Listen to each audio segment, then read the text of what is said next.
Ayan guys. So, kanina nag-text yung, ay no, tumawag yung bayaw ko. Tapos may kakain daw sila dito for lunch. So, he asked me to cook ulam for them. Tapos, nagpunta ako sa taas. Tumingin ako kung ano yung ulam doon sa ref nila. So, pork. Ito, pork. Tapos, antigas. Habang nagpapa-defrost ako, nagpunta ako sa sa pinsan nila kay Ate Gladys. Hihingisan ako ng hihingisan na ako ng gulay kasi wala rin silang gulay.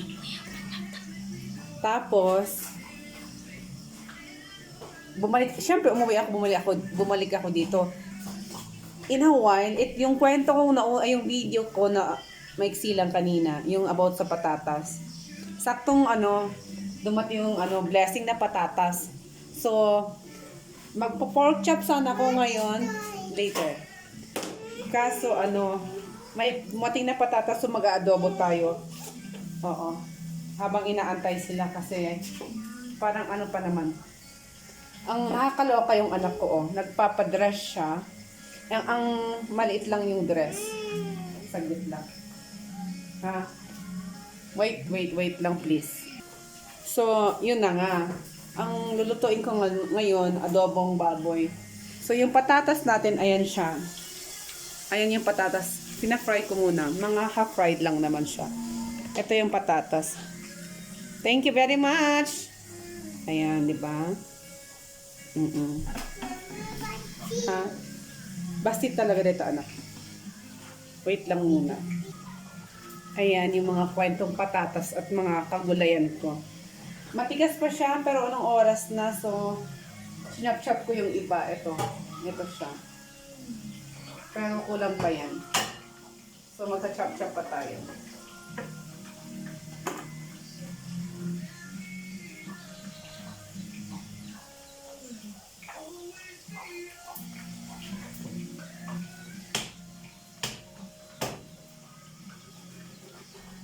Ganito mag-chop-chop ng baboy. Charot.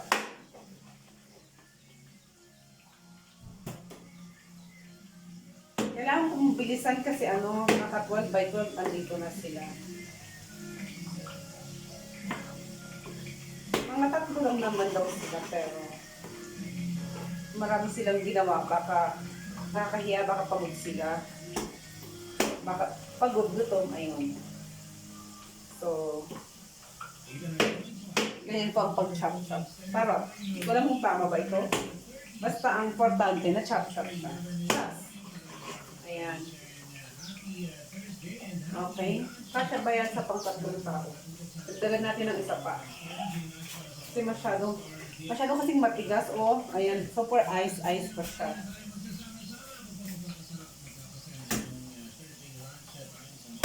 Alright.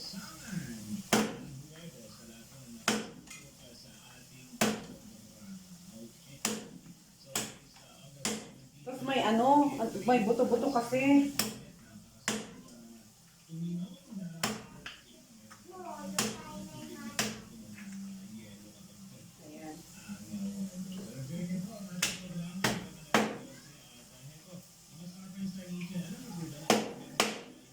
Pwede na to, pwede na yan sa pang-tatlo. So, ay, sira. Mamaya, yes. Okay, after that, wait na. Mamaya muna kasi ito, may nangailangan ng attention. Wait lang anak, please. Pork adobo. Luto na siya after 10 years. Pero, ito naman tayo sa kwento, ha? Tumawag si Bayaw. Doon na lang daw sila kakain. So, ito, pang dinner na. Ha. Kakaloka. Mukha namang masarap. Pero, tinikman ko siya. Lasang masarap talaga. Charis. Ito yung tawag nito. Dried adobo. Yan ang tawag nila dyan. Dried adobo. You want to eat? No, don't know. So, i-close ko na siya. Ganun talaga, anak. So, close ko na siya. So, antayin natin mamayang hapon. Oo. Kasi pang mamayang hapon pang dinner ito, mamayang gabi. Yan. Hanggang dyan muna tayo kasi, ayan, nagkalat yan, hugasan ko pa. Okay? Tapos punta sana kami ng town. Kaso bigla akong tinamad. May lakad kasi kami bukas. So, I need to buy some things. Kaso, it turns out na wala kaming kasama dito sa house. So, maglilinis muna ako ng konti. Tapos, laba-laba ng konti. Para bukas layas. Ayan. Yun lang. Yun lang for now. Bye.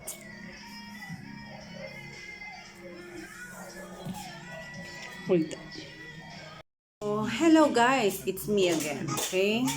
Please, paki-subscribe po yung channel ko, ha? Idudugtong ko dito yung kwentong patatas ko kung saan galing yung dinagdag ko dun sa niluto kong dried adobo. Pork dried adobo, yun yun. Oh, parang bigla ako napagod kasi hindi sila tuloy dito kakain, so, ayan. Walang energy, charot. Pero kakain din naman nila yan sa dinner na lang daw. Okay? Oo. Dito tayo nagsisiksikan kasi naka-charge ako. Ayan. Saan ba si charger? Ayan, naka-charge kasi ako. Ayan. So, yun nga. Dadagdag ko dito yung clip yung short video kung saan galing yung patatas ko. So, friend, thank you very much sa patatas. So, ulitin. Haha. So, yun lang. Yun nga lang. So, ayan. Bye na. Thank you very much sa patatas. Alam niyo na, ha? Ito, my friend ako, nag-text mga 2 days ago. Kwento ko lang, ha? Tapos, sabi ko nasa may other part kami ng city. So, biglang nagtanong yung kapatid ko kung sino yun. Sabi ko yung friend ko sa doon sa amin. Tapos bakit daw? Sabi niya. Hindi, kasi yun, may kapatid siya na from doon sa may part ng Bugyas, sabi ko. Baka may bibigay yun sa akin patatas or cabbage or whatever, sabi ko sa kanya. Tapos pagdating namin dito sa Pinsaw, just in a while, may dala-dala na yung anak ko. Galing siya sa nakipaglaro sa may taas sa may kalsada. Pag uwi niya, meron. Bigay daw ni friend. So, friend, thank you very much. Nagdilang anghel talaga hindi, tama yung nasa isip ko. Nung nag-text ka, ha? More blessings to come, charot. Thank you very much sa patatas. Yun yung kwento ng patatas ko. Ha, ha, ha. So, I'm back! Papakita ko lang to. Kasi na ang tawag nito. Pinasok kami ng tubig. Kaya nagtagal ako ng kung ano-ano dyan. So, maalikabok kami today. Pero, maayos din yan. Tapos, kasi, dito yung tubig. Ayan, paano ba yan? Yan yung tubig. Dumadaan dyan yung tubig. So, pag dumadaan yung tubig dyan, alam niyo na, ha? Pag kasi hindi fix yung drainage or yung kanal, mapasok. Kasi parang mas mataas yung dito. Yun lang, charot. Tapos, after nyan, kasi wala namang kakain dito, pagpapatuloy ko ang aking labada. Ayan ang aking labada. Hindi pa siya tapos. Mga kaik-ikan lang. May ma-video lang ba ito? Ayan. Tapos na siya. Yung mga labada kong naiwan nung nagpunta kami ng Ambyong. So, itutuloy ko na siya ngayon para matapos na. Oh my God! Amo mo ka na naganda P-Cardan? P-Cardan? Sila dyan. One ngam jay may sa wait lang Yung may hinahanap si Manong. So, ahasamahan muna natin siya. Nakakaloka. Dahil Manong. Pero nadi-disconnect dahil tayo, feeling ko. Ayan, 006. Na-disconnect ba? Naisubli. Ay, naisubli. Ay, submit lang. Oo. Pakialamera ako ha. So, papasok na ako sa bahay. Naknaking magandang dilag. Tao mi. Can we come in? Charot. Ada bisita yo. Ay. Beneko, sige. Orayin mo sige kang sukat. hindi ka aya-aya. Charot. Ika sa tayo, pinagparay tayo na tapos makasabi ko na mapalay ko. Chika, oo. Hindi ko na ilalagay yung mga fest. Oo. Kung maka video akala mo naman. Oh, let's go na anak.